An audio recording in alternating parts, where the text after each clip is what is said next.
Hello, welcome back to Otter Pop Culture, and today we're going over what Pride means to me and how I feel about Pride, and also on top of that, like a little bit of history behind it and how did the Pride Festival happen, how with all the stuff that's going on, how we got to that point. So in this video, I'm pretty much going to do that little history, a little bit of my personal thoughts on what it means to do, what Pride means to me, pretty much. And on top of that, I also want to talk about a lot of current issues or current events that's been happening since the beginning of this year, or maybe beginning of this year, maybe even like a couple of years before too. There's a lot of kinks that happened since we've been a little bit woke, in lack of terms. Like, since we've been more woke lately, I wanted to kind of talk about things that have been the domino effect of all of that happening now that we're more tolerant, or trying to be a little more tolerant when it comes to minority groups and everything. So to start off, let's start with the history. So after World War II, the whole thing, like the U.S. State Department actually had a whole thing of make sure to bring back America to where it was before the war.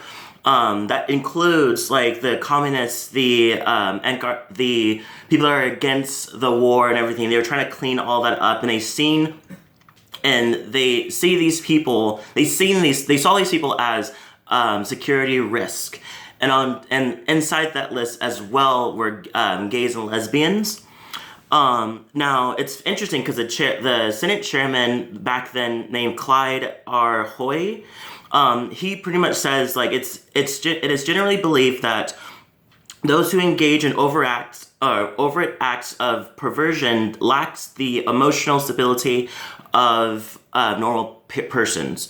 So you can already tell exactly what the whole what that department was already thinking. It's just like we need to clean there. We were pretty much on that type of list that we need to be fixed, apparently, because we did push a lot of different types of we questioned a lot of normalities that were happening at that time. So you had like men that were dressed dressing women clothes, and women who were more masculine, and a lot of stuff like that. And it's just like it was very surprising to the public to see that we were something that was growing and bigger and bigger and bigger.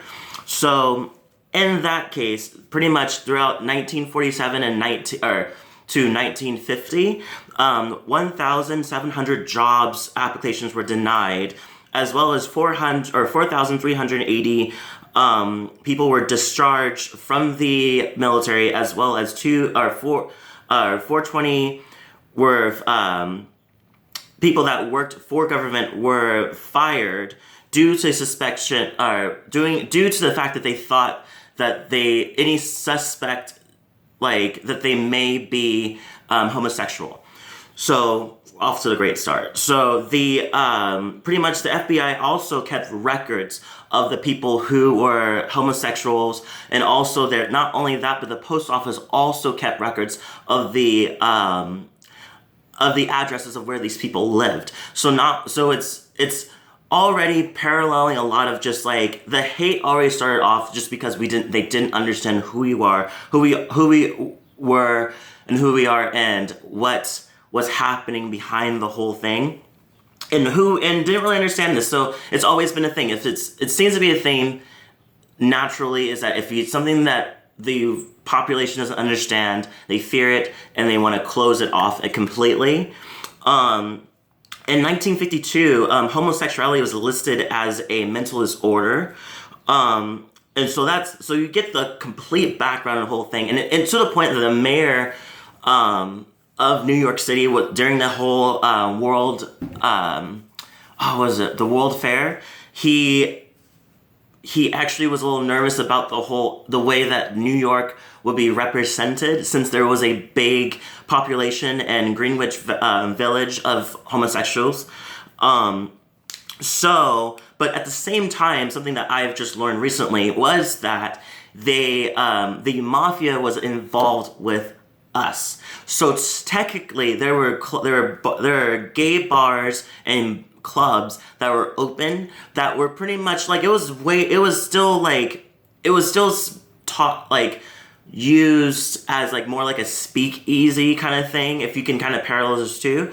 And so pretty much in that type of cases, you had the mafia were using that as a front, and everything else was like selling liquor and everything like that, undertone and everything. And so they would pay off the cops to kind of leave them alone, as usual, the mafia usually does.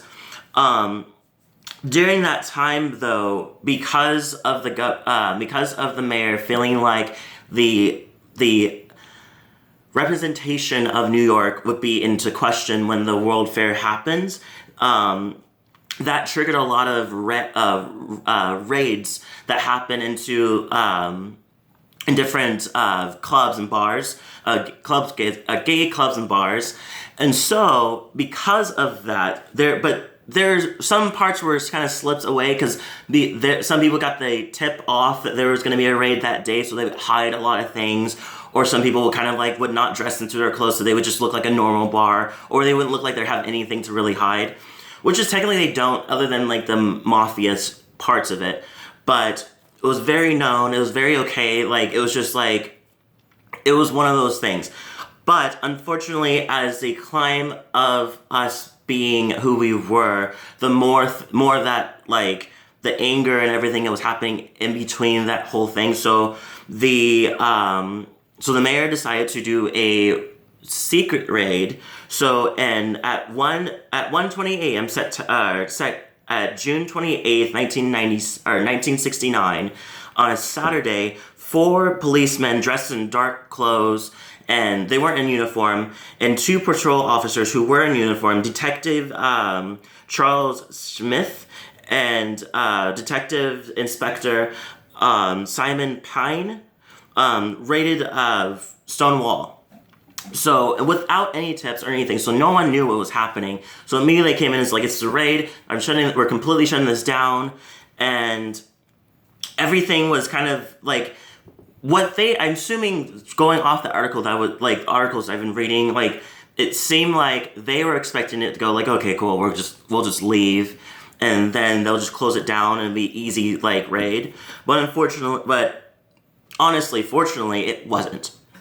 So pretty much the police would they go in, they'll separate people. They were taking men who were dressed up, and they'll line them up, and they'll take some of them into the bathroom, and they would have them pretty much to verify their sex, which is, you can take it as anywhere you think it's gonna go. Like I think the worst is pretty much they just like pull down your pants, show me everything, blah blah blah. It's just to see their sex. On top of that, during that time, also like near the end to the middle part of it, drag queens and lesbians were also invited into those clubs too. But during that time, the lesbians that were there were also being frisked.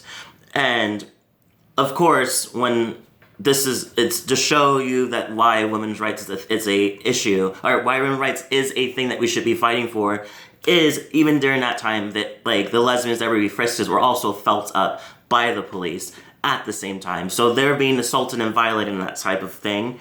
And those situations, there's a lot happened. Like when I read into it, there's a lot happened. Like there were fights, and outside of it, and it kind of escalated more and more and more and more. There were a lot of people chanting and singing songs to kind of tell like that we were overcome. And another person, a big person involved with this was Marsha P. Johnson, who threw a shot glass in the mirror and pretty much saying like, I want my civil rights, you know? And so, and on top of that, she climbed to like a lamppost and took a bag of bricks and just dropped it on top of a police car and broke all the windows and everything. So it kind of kicked off a lot of things. In this type of thing, it just kicked off. It just the raids were happening over and over and over again, and we just had enough. And so, with that said, the riots happened, and it followed on because of the police raids and everything, and they were being super abusive.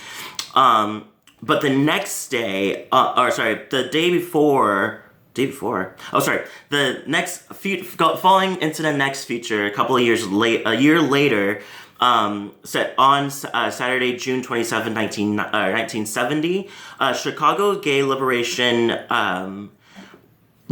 March was from Washington Square Park to the Water Tower.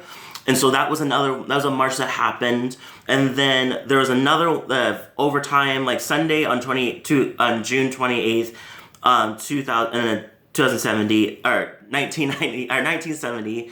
Sorry, blah blah. New York gay activist groups also held their own type of pride parades, and this one was known as the Christopher Street Liberation Day. So we're starting off this rotation of these pride marches, and that's exactly what they started off as, marches. They were marches against the raids and against the police that were violating us, and also the government to give us our rights and stop calling us sick and everything. There were, even at that time, there were religious people that stood on the opposite side and also were just saying that were protesting against the raid or against the parades. They would have kids that were dressed even to this day. We can even fast forward on to to this day. Still have people that were wearing they have kids with them that are wearing they're holding nasty horrible posters and you're all going to hell and stuff like that. And it's just these kids don't even have no idea what they're saying in their shirts, what their shirts are saying, what their mom or dad or family member is saying by doing these type of things. And on top of that, it's for me personally, I feel like it's you can't really learn. You can only learn hate. You can't really be born with it. And I felt like that's exactly what it's pretty much, that's not exactly how they've seen it. So from then on, they go through the AIDS crisis, which was a complete, I personally think it was a complete shit show because there's a lot of people, there were the president didn't want to do anything about it. Everything all the research for it was pretty much just up in the air because we're still on top of it, they're still trying to figure out what was going on, but it was listed as a gay disease and stuff like that, and a lot of people passed away and a lot of people were dying, and a big reason was because of the government didn't do shit for it. They didn't really care us from the beginning, so they weren't going to care for us in the 80s during the crisis, which is a thing that's still going on to this day. It's gone down dramatically, but we still haven't found a cure. With that said, so I gave a little bit of history with that. So because of that kind of thing, it started off as a march, and then it kind of over time, the thoughts of how it was going became spread out to more of a festival, more of a march into a festival, or to different clubs would open as gay clubs were more allowed as it gone on. So you would have parties at clubs and stuff like that, like they do now. So because of the parties and because of the tolerance that we're growing over time, we started to get a group called Allies. And Allies are pretty much straight people who support our cause, who are out there fighting for our rights, queer rights. And so now, moving on, now we're going down to the part where I feel like I need to talk about is there's been a couple of years, for several years now, there's always been times where we had a lot of allies who are allies and people who see us as props. Mostly gay men. See us mostly gay men as props. And we pretty much had there's been certain things that's been going on. I'll use my city as an example. So in Sacramento, we have 4 or 5 gay bars. So, and they're pretty much next to each other. And one of the bars actually clubs used to be a huge club, 2 stories, and everything 3 or 4 dance floors. And it kind of was going well, and then it just slowly turned into a straight club pretty much. Like where there now here and there were things that happened there, but it had a huge rise of like straight people coming in, and they weren't being respectful for the era that it was. It kind of like more of a takeover, and so you got like douchey bros and bachelor or bachelorette parties that will come through, and it still goes on into like the other clubs and everything, to the point where it's just like we still get like nervous when we go in there, because there's time that I've been in there, and there's been multiple times where I would look at a guy or dance with a female, and then I get like a guy that was like, that's my girlfriend, get off of her, kind of thing. And I was like, you're in a gay bar, if anything we're gonna be besties. And on top of that, like, but then also hitting on another guy was also questionable, because you didn't really know who was gay and who wasn't, and the majority of them weren't gay. They're just there with their bros, or like there to get women. Because one thing I did know was one of the people that said that going to the gay bars, gay clubs is their way of going to there to hit on girls, hit on women, because it's easier for them to hit on it, because they're not expecting straight men to be there, which is exactly why the women go there. I felt like the women went there because it was a safe zone for them, because they don't have to wander around with douches or trying to grab their asses and everything. They can actually dance freely and dance around people who are not looking to grope them or anything, you know? So, but with that said, so that was the main intention. But over time, there's been people that come in that don't really know any of the history and any of the reason, and kind of forget that we're still a minority group, community. And so there's still people that come in and they kind of rampage the whole place and bring their huge crews, and then they get snobby when somebody else is like walking past them, these gays, or when we want respect for when people come in and they like the bachelorette parties will come in and just jump on the pillars that the go-go dancers were on, and they'll start dancing, which is sometimes, it's like, I get that sometimes they kind of let it go, but they're not meant to be on there. They're strictly for the go-go dancers. Even though I did see a couple people that walk on top, I've been on top of it too, but I've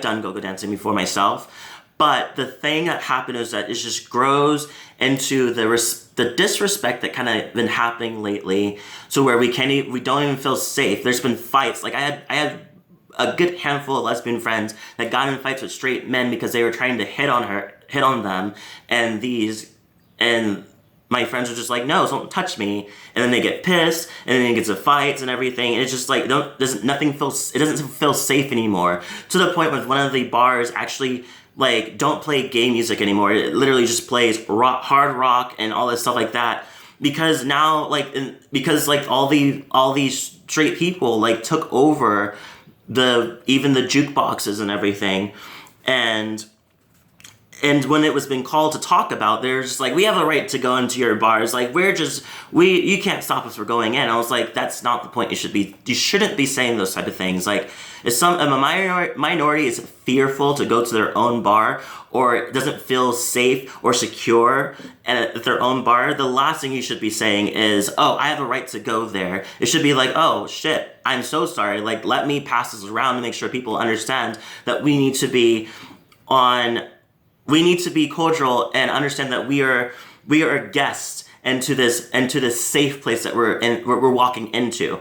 And I don't want, and my intention is not to have straight people feel like they can't come into our bars or clubs and anything. Like, we encourage that. I think that's a great thing. But at the same time, it's also something you need to respect, that this is not their place. There's several places that these straight people can go to, and all other places. There's a lot more straight bars than there are gay bars.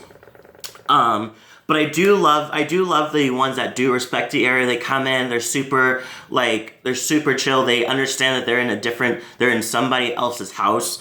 So in this type of thing, in that subject, I want to say, just like to the allies and the newly allies, understand that that going into bars and going to Pride and going to the festivals and going to the clubs that are opening up to the festival, and because of those weekends, understand that you cannot just force yourself into it. You cannot like act accordingly. Act like you're going to somebody else's house and they have like a shit ton of like china, and you just don't want to just understand that you can touch, you look at stuff, you can be part of the conversations, but do not try to take over a gay bar. It's just not. It's not okay. If the way I see it is like if you're going, the way to see it is to compare it to the Women's March. Women's March, I went in there, I knew exactly, it was like, I'm marching for women's rights. I understand that it's not about me, it's not about, if they said they want me to leave or they feel uncomfortable with me, I should go. I should completely go. It's not about me, and I should respect people's spaces and safe places, and pretty much, yeah. And so, and understand that it's not us being exclusive, like closing people out. It's just due to the history that I just told you, we're cautious. We're cautious, and we're always just scared to kind of let more people straight people in, because there's been a lot of bashing. To this day, it's still bashing. Still gay bashing is still live and going. And not only just gay bashing, there is nowadays because we open it more, like it seems like over time, people tolerate more and more of who we are. Like we're now being, society is now okay with gays and lesbians in that terms, but then it's like when you open the door and talk about the other layers, like bisexuals, transgender, queer in general, and the plus, it's just like it's still a work in progress. It's a complete work in progress, and because of that, we still have we have a long way to go before we actually completely open, you know. And I think that, and one thing that's been happening lately is we have now opened our attention to transgender people, sisters and brothers that are getting bashed way more than the gays and lesbians, and it's just like because it's once again, it's something that when society doesn't know something or doesn't understand something, they fear it. And so, and not only just trans people, but Black trans people, Latinx trans people, and it's just like, it's called POC trans people are getting bashed left and right, have no respect. The police don't have any respect for them. And one of the things I have liked lately, well, last year they had a thing because of the shooting of Stefan. Our center requested that there wouldn't be any police wearing uniforms. If they're going to march or be there, they cannot wear uniforms due to the fact of that specific event. But because of that, so that was no issue. It worked out well. And then this year, something happened where we were just like, okay, it's the 50th anniversary of Stonewall. Stonewall was hugely hugely think towards the POC trans. Marsha Johnson was a POC trans. Well, it said that she was a drag queen, but I think she was transgender too. So and that it's because of the 50th anniversary, the request was to, once again, no uniforms. Just if you're going to march, if you're going to be there, don't wear your police uniforms. Just come into regular clothes. And I even think they were like lightly okay with the whole like wearing like maybe even like the like polos or something like that to acknowledge that you are like somewhat of a cop, but like you like. But it was like no uniforms, and there was a huge misunderstanding. First of all, there was half of it was a lot of misunderstanding. People weren't really reading why, and the other half was that people didn't get why. They're just like, oh, why aren't the police to be on the march? We need them for safety. And it's like, yes, we are going to have them safety. There are not natural police officers are going to be there anyway. The people that are going to be in there that are not patrolling the fences do not need to be wearing uniforms. And it was a huge riot to the point that our city actually had to take it, our board took back the decision. So then the police were there. I kind of checked out pretty much after they took it back because I was just so upset because a lot of things happened and like it all happened in 1 week. So understanding that it's just not, and that is exactly what the issue is that there's a lot of people that don't understand that gays are not just white gays. It's not just like, which I know that they're the majority and the ones that get advertised the most on things. When you think gay, when you type in gay, gay men or gay or lesbians, like you see white people. You barely see the POCs that are like pop up on your image search. And I think that's a problem. I think that's a complete problem. I think that we are functioned to think that white gays are okay, but the more you get further into like the POCs, racism comes out, and that's the biggest problem in America is racism. And so it does not stop with just general people. It goes into our community where we even have like even gay men are still racist. It's you could like gay doesn't take away that. It should as minorities, we should understand it's like other minorities should also be respected just as much because we should know what it's like to be in that type of situation. But it's still a work in progress. We're still learning.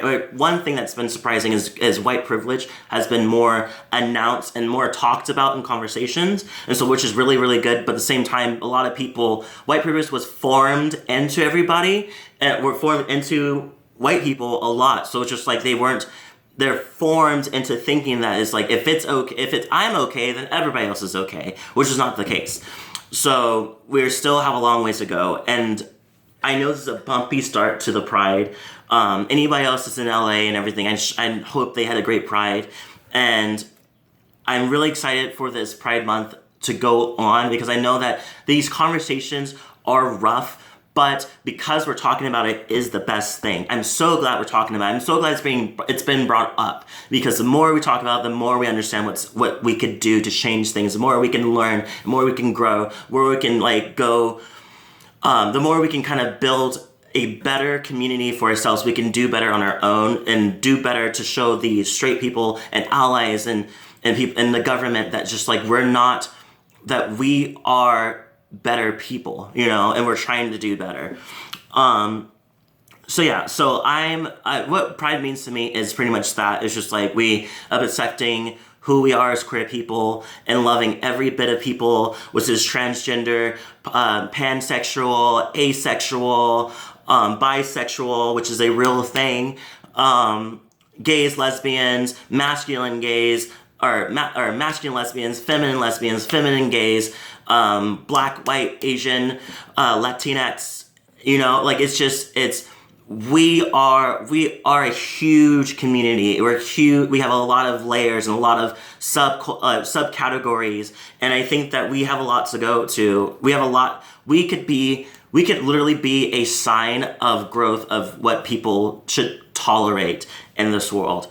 So that's what Pride means to me. It just means that we show the world that who we are is and what tolerance means. And I know that we have a lot of work to do in our own community, but I also think the world has a lot work to do to accept us fully and not just as props to put on your TV, just like to have a gay, token gay to make it seem like it's diverse, or having a random token black guy or woman to show diversity. And I think that until that changes, and I think it has been changing a lot. Like we now have Pose, we have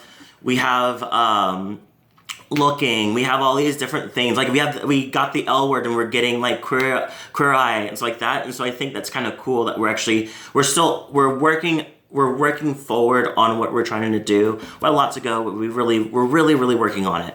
So yeah, that's what Pride means to me. I really, really hope that a lot of allies see this as more as a learning experience, less than me trying to scold them or anything. I really, really believe in education. I also believe that we can also be student and teacher. So I really hope that whoever sees, like for all you that sees this, like I really hope that you get that it's just that we are not exclusive. We're inclusive as possible. We want to be inclusive as possible, but understand that there's a lot of damage that police officers, government, and straight people have done and still do to this day, that it does make us very cautious, make us very nervous when you see another person that comes in, another straight guy that comes in, or mostly straight guys that come in. It just makes you very nervous. Like, women have been with us since day one, and so we're way more okay, like, we're way more adapted with them, and I feel like we have, like, for that times we have, like, each other's backs back and forth when it comes to, like, supporting each other's rights. So I really want to thank every woman out there that's been an ally to us. I want to thank all the straight men that have been allies to us and have continued to do so. I really, really thank you guys. It means a lot. And I really hope that as we grow and go on, as the years go on, that we learn and accept more of ourselves, and including our own community. But yeah, so I hope everybody has a great Pride. It's Pride Month. I even wear a shirt for it. And I really, really hope that everybody has a great Pride. Stay safe, keep alert. Remember to educate. Remember to love yourself above no matter what the government says, no matter what some asshole says to you on the street. You are beautiful. You are enough. You are a queer person. There's nothing. And it's a beautiful thing to be. It's a beautiful thing. I'm so glad to be gay. I love being gay. I understand that we have our hardships. I understand that we have a lot of things that don't benefit us as a gay person, but I also I feel like it's just we are like I've just learned so much of being in this community, and I'm just blessed. I also know there's been a whole thing with Boston doing, like, the straight pride thing, which I think is completely ridiculous. I think that if these people want to do that, which is how it's just like, I get it. You want to be us, like. We're the shit, you know. We're honestly queer culture is what keeps a good portion of certain things like above water. Like, we do like sponsor a lot of places, a lot of things, you know, like put a gay thing on it and it immediately gets popular, you know. So yeah, I hope that just goes shit. That shit show just goes down fucking hill. I really hope it does. But anyway, happy Pride. I love you guys all. I hope everybody has a very, very safe Pride. Be careful out there. There's a lot of people out there that don't like us. There's a lot of people out there that are not sure about us. So please, please, please be careful. And I hope everybody just has a great Pride once again. I love you all, and I'll see you guys on the next video.